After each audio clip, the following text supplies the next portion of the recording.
Hi, and welcome to The Bottom Line. I'm Pastor Paul Steele from Bethlehem Church in Austin, Minnesota. The Bottom Line is our weekly summary of the previous Sunday's sermon.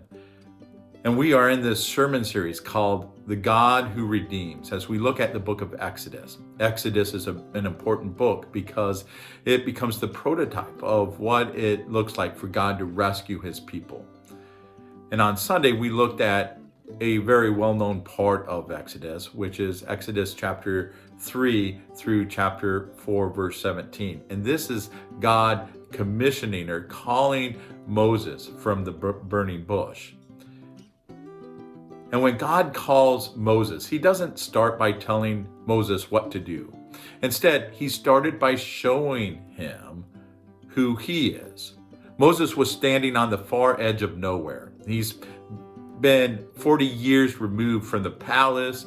He's out tending sheep. He's carrying the weight of a past failure. Remember, with the murder of the Egyptian, and then really Israel's rejection of him as their leader, as their ruler.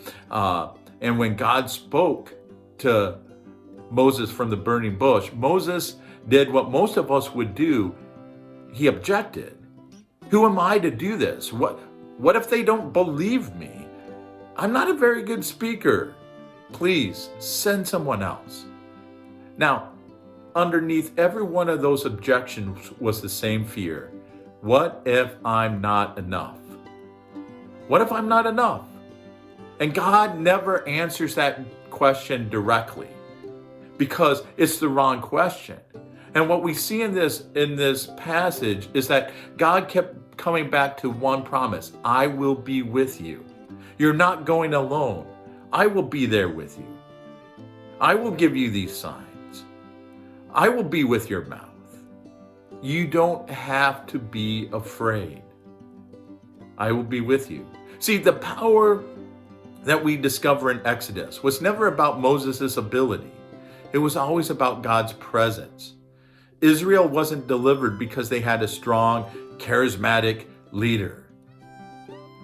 They were delivered because they had a faithful God. And that was the same God who has revealed to himself to us in Jesus.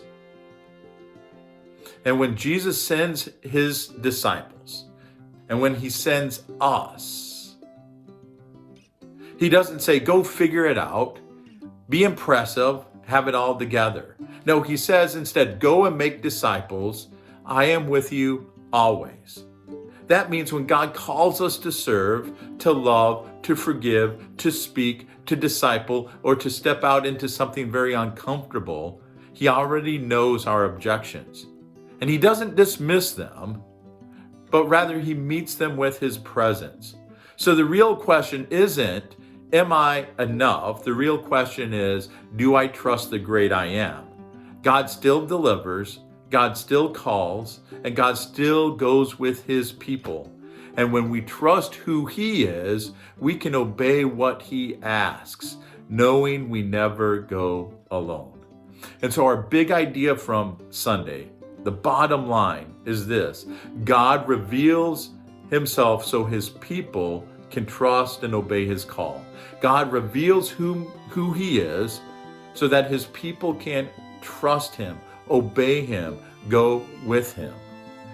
And our challenge this week is to confess and to surrender our objections to God.